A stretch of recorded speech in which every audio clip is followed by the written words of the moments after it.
그들이 좁은 길을 완전히 벗어났을 때 큰 소나무 아래에 10명이 앉아도 될 만큼 넓고 평평한 바위가 있었다. 최 박사가 그곳을 가리키며 제안했다.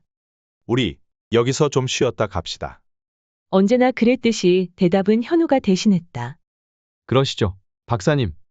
최 박사는 그곳에서 박사가운을 벗고 점퍼와 바지로 갈아입었다. 옷을 갈아입은 그는 배낭에서 간식을 꺼냈다. 시장기를 많이 느끼던 현우가 간식을 크게 반겼다. 우와, 배고픈 문제까지 해결해 주시니 진짜 박사님이시네요. 허허. 간식을 안 가져왔으면 꼼짝없이 가짜 박사가 될 뻔했군. 두 사람의 농담에 모두들 한바탕 웃고 있을 때 배낭을 맨 한 남자가 다가왔다. 그의 나이가 최 박사와 비슷해 보였다. 최 박사가 반갑게 그를 불렀다. 바쁘지 않으시면 좀 쉬었다 가시지요? 그 사람이 반갑게 응답했다. 감사합니다. 그들이 통성명을 하고 보니 그의 이름은 정구식이었다. 그는 천주교인이었고 유명 대학교의 교수였다. 그 역시 좁은 문으로 들어가서 천국에 가기를 힘쓰는 사람이었다. 서로 마음이 통한 그들은 쉽게 친해졌다.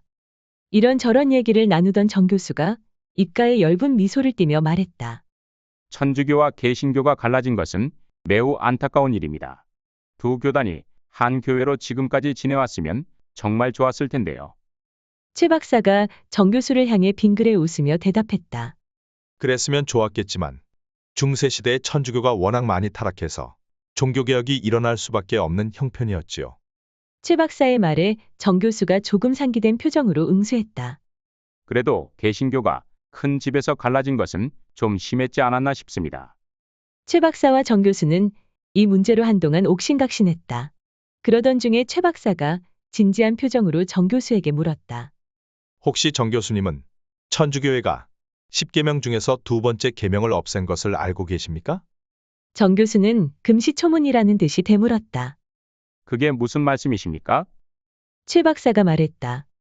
천주교가 만든 10계명은 원래의 10계명 중에서 두 번째 계명을 없애고 10번째 계명을 두 개로 나눠서 10계명으로 만든 것입니다. 정 교수는 믿을 수 없다는 표정을 지으며 반문했다. 그게 정말입니까? 최 박사는 재빠르게 자신의 성경을 꺼낸 후에 출애굽기 20장을 펴서 정 교수에게 보여주며 말했다. 정 교수님, 여기를 보십시오. 천주교의 10계명과 다르지 않습니까? 이게 오리지널 10계명입니다. 여기에는 제2계명이 우상을 만들지 말고 그것에게 절하지 말라고 되어 있습니다. 천주교의 10계명에는 이것이 없죠. 천주교의 지도자들이 성상 숭배를 하기 위해서 두 번째 계명을 없앤 후에 10번째 계명을 두 개로 나눴기 때문에 천주교의 10계명에 제2계명이 없는 것입니다. 정 교수는 재빨리 배낭을 열었다. 거기서 천주교용 성경을 꺼낸 후에 출애굽기 20장을 폈다. 놀랍게도 그 책에는 10계명의 제2계명이 우상을 만들지 말고 그것을 숭배하지 말라고 되어 있었다. 그는 자신이 외운 천주교의 10계명에 우상을 만들지 말고 그것을 숭배하지 말라는 계명이 없는 것에 크게 놀랐다. 그의 표정이 점점 어두워지고 있었다. 그때 현우가 최 박사를 바라보며 진지하게 말문을 열었다. 박사님, 뭐 하나 여쭤봐도 될까요? 얘기해 보시오. 성경에는 불신자가 예수님을 믿으면 구원받는다는 말씀만 있는 게 아니라 예수님을 믿는 신자도 착하게 살아야 구원받는다는 말씀도 있잖아요. 그렇소. 로마서는 믿음으로 구원받는다고 말씀하는 반면 야고보서는 행함으로 구원받는다고 말씀하고 있소. 성경에 왜 이렇게 모순된 말씀이 있는 거죠? 현우의 질문에 신집사와 단집사가 눈을 반짝이며 깊은 관심을 보였다. 최 박사는 현우에게 되물었다. 현우 형제는 어떻게 배웠소? 진짜 신자도 죄를 많이 지으면 지옥에 간다고 배웠습니다.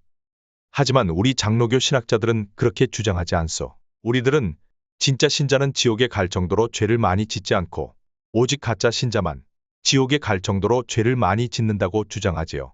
야보고서는 진짜 신자가 해야 할 도리를 말씀한 것이요. 그때 신중한 집사가 재빨리 끼어들었다. 박사님, 제가 한 말씀 드려도 될까요? 물론이요. 제가 어제 저녁에 어떤 목사님의 방송 설교를 들었는데요. 그 목사님은 고린도전서 5장 1절로 5절에 기록된 아버지의 아내를 취한 신자를 예로 들며 진짜 신자도 불신자보다 더 악하게 살 수 있다고 주장하시더군요. 그 목회자의 주장이 사실이었기 때문에 최 박사는 난감할 표정을 지었다. 신 집사는 말을 계속했다. 또한 그 목사님은 아버지의 아내를 취한 신자, 살인죄와 간음죄를 범한 다윗, 우상숭배죄를 범한 솔로몬, 그 메봇을 만들어서 이스라엘 백성들이 우상숭배를 하게 만든 기드온을 예로 든 후에 마음에는 원의로 돼 육신이 약하여 지나치게 죄를 많이 짓고 심지어 고집스럽게 회개를 거부하는 신자도 땅에서 저주를 받고 죽은 후에 상급을 잃을 뿐 반드시 영혼 구원을 받는다고 주장하시더군요. 정말 그런 겁니까? 예상치 못한 신 집사의 날카로운 반격에 최 박사의 표정이 조금 어두워졌다. 그는 성경을 꺼내서 재빨리 고린도전서 5장 1절로 5절을 찾았다. 모두의 눈길이 최 박사가 읽는 본문에 꽂혔다. 고린도전서 5장 1절로 5절. 너희 중에 심지어 음행이 있다 함을 들으니 그런 음행은 이방인 중에서도 없는 것이라. 누가 그 아버지의 아내를 취하였다 하는도다. 그리하고도 너희가 오히려 교만하여져서 어찌하여 통한이 여기지 아니하고 그 일 행한 자를 너희 중에서 쫓아내지 아니하였느냐?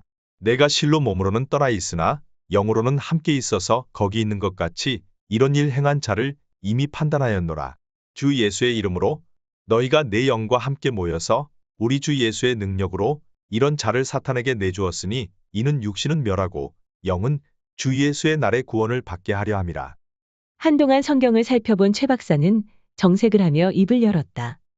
아버지의 아내를 취한 사람이 큰 죄를 지은 것은 맞지만 그가 회개했기 때문에 구원을 받은 것이요. 그 말이 떨어지기가 무섭게 신 집사가 진지하게 말했다. 박사님, 그 목사님은 본문에 취하였다란 헬라어가 현재 취하고 있다는 뜻이므로 그 성도가 회개하지 않았다고 하셨어요. 또한 그 성도가 회개하지 않았기 때문에 하나님이 그의 육신을 사탄에게 맡겨서 비참하게 죽게 만드신 후에 그의 영을 구원하셨다고 설교하시던데요. 최 박사는 신 집사를 측은하게 바라보며 입을 열었다. 정말 어이가 없구먼.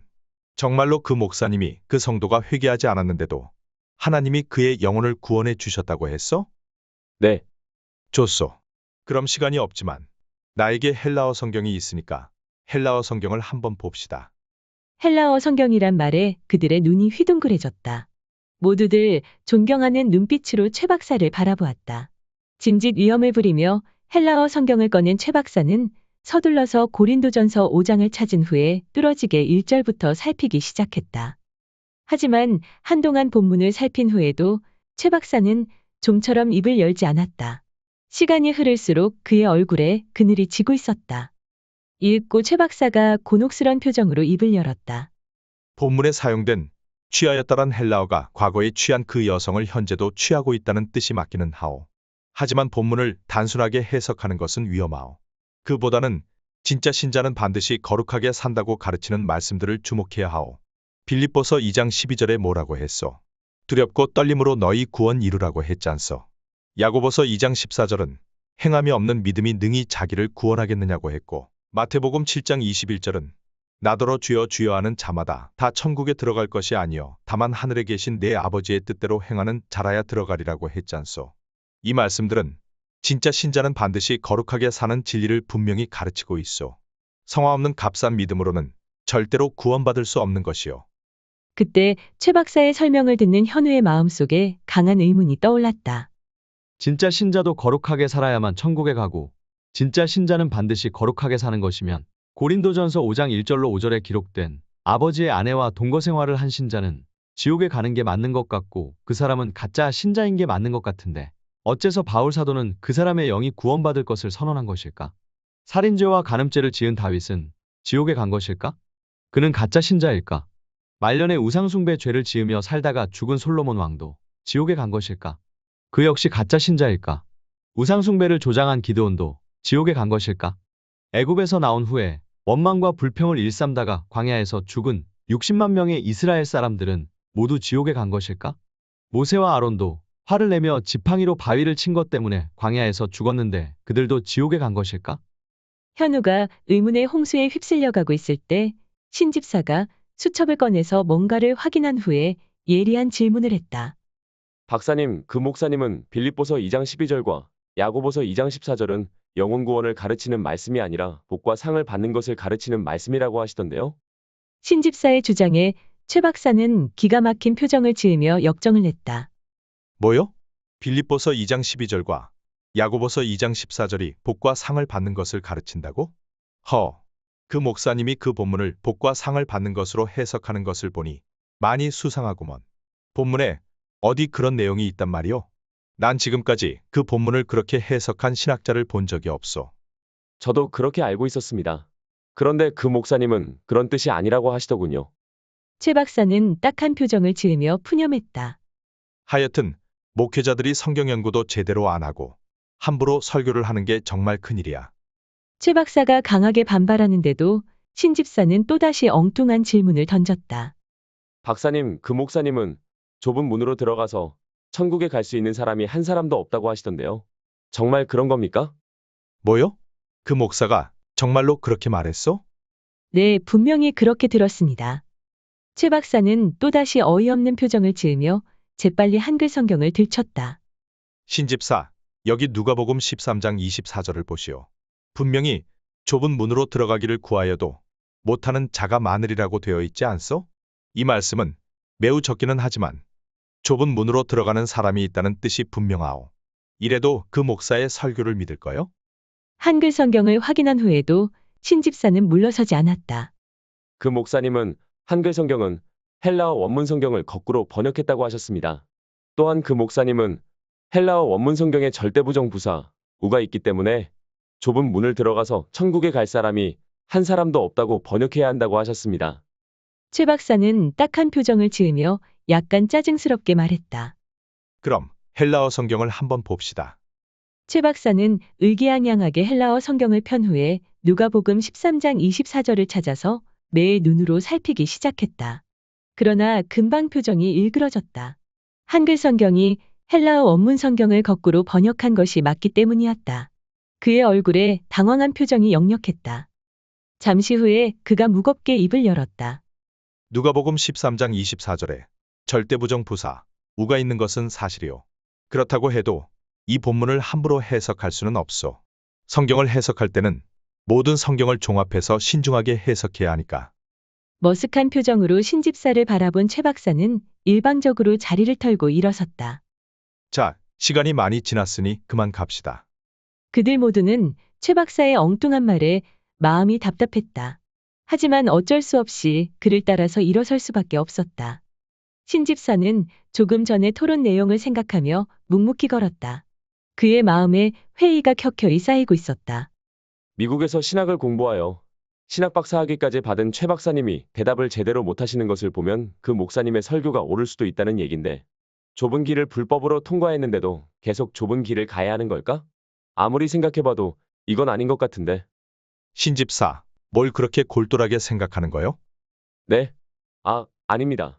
뭐 좀 생각할 게 있어서요. 그 목사의 설교 때문에 그러는 거요? 최 박사의 전곡을 찌르는 지적에 신집사는 발걸음을 멈췄다. 눈을 감고 잠깐 생각에 잠긴 그는 결연하게 대답했다. 이왕 이렇게 된 거 솔직히 말씀드리겠습니다. 이번 여행이 힘들고 겁도 나지만 아무리 생각해도 저는 이 길로 가면 천국에 들어가는 표를 받을 수 있다는 확신이 들지 않습니다. 뭐요? 그 목사님의 설교도 마음에 걸리고 좁은 길을 불법으로 돌아온 것도 영 꺼림칙합니다. 아니, 그건 천재지변으로 어쩔 수 없이 그런 거잖소? 죄송하지만 저는 집에 돌아가서 좁은 길로 가는 문제를 좀 더 생각해 봐야겠습니다. 신집사, 말도 안 되는 설교에 미혹당해서 천국 문을 찾아가는 걸 포기하면 되겠소? 더군다나 힘들게 여기까지 와서 포기하는 게 억울하지도 않소? 조금만 더 힘을 내시오. 이 길로 가면 틀림없이 천국 문에 갈 수 있을 거요. 현우는 신집사의 주장에 마음이 기울었다. 그를 따라서 집으로 가고 싶은 마음이 굴뚝 같았다. 하지만 좁은 길 입구에서 집으로 돌아가려던 신집사에게 믿음이 없으면 의리라도 있어야 한다고 큰 소리친 게 마음에 걸려서 최 박사와 단집사와 정교수를 두고 돌아갈 수 없었다. 최 박사는 침묵하는 현우에게 불만을 터뜨렸다. 현우 형제, 왜 그냥 있는 거요? 신집사를 말리지 않고? 최 박사의 닭달의 현우는 마지못해서 한마디 했다. 집사님, 다시 한번 생각해 보시면 안 될까요? 미안하지만 아무래도 마음이 내키지 않는군요. 지금이라도 돌아가야겠어요. 나 때문에 고생을 많이 했는데 정말 미안합니다. 최 박사는 딱한 표정으로 말했다. 허허, 고집도 원. 박사님, 정말 죄송합니다. 단순해 집사님, 이현우 형제님, 정 교수님 같이 못 가서 정말 미안합니다. 현우는 다시 한번 신집사를 말렸다. 집사님, 한 번만 더 생각해 보세요. 현우 형제, 정말 미안해요. 그럼 실례하겠습니다. 말수가 적은 단집사는 끝까지 아무 말도 하지 않았다. 정 교수는 개신교인들끼리의 논쟁에 끼어들고 싶지 않아서 입을 다물고 있었다. 신집사의 모습이 시야에서 사라진 후에 최 박사는 매우 안타까운 표정을 지으며 투덜댔다. 히브리서 10장 39절에 우리는 뒤로 물러가 멸망할 자가 아니여 오직 영혼을 구원함에 이르는 믿음을 가진 자니라고 기록되어 있듯이 좁은 길에 들어섰으면 끝까지 천국 문을 향해 가야지 저렇게 중간에 되돌아가면 어떻게 천국 문을 발견할 수 있나. 존 버년의 철로역정도 안 읽어본 겐가? 하여튼 목회자들이 함부로 설교하는 게 보통 문제가 아니라니까? 크게 기분이 상한 최 박사는 두 팔을 휘저으며 성큼성큼 걸어갔다. 어정쩡한 입장이 된 세 사람은 말없이 최 박사를 따르기만 했다. 그렇게 명랑하던 현우도 더 이상 말이 없었다.